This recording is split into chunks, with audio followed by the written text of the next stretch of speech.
Let's look in the mind of someone who suffers from imposter syndrome and see the fickle understanding they have of their own achievements. I got elected for this prestigious award. I don't know how this could possibly have happened. Maybe someone who really likes me tried to pressure the prize committee to vote for me. I cannot possibly imagine any other way of this happening. However funny as it may sound, this is a very real problem. Researchers, academics, and high-achieving women are especially vulnerable to this condition.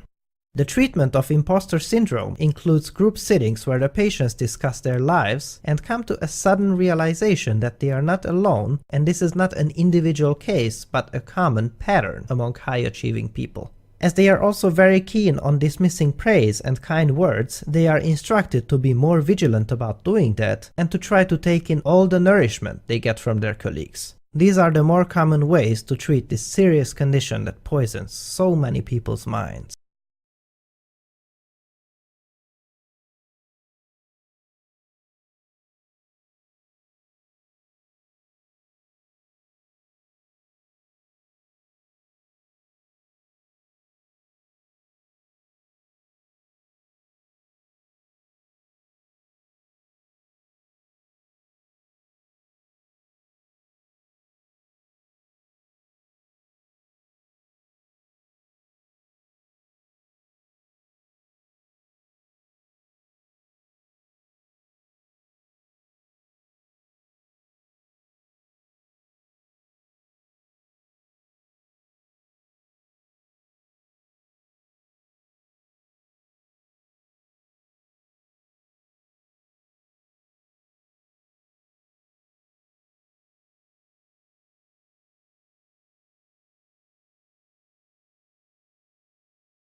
How did languages suddenly emerge in the evolutionary record? And it's pretty sudden by an evolutionary framework, the amount of time involved. And then how come they proliferated? How come there isn't just one?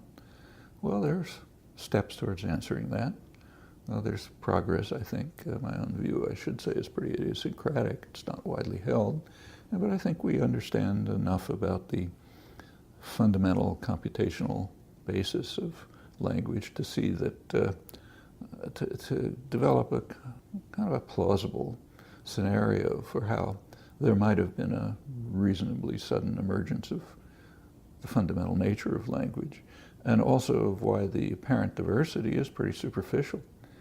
So that if, say, a Martian was looking at humans the way that we look at, say, frogs, the Martian might conclude that there's fundamentally one language with minor deviations.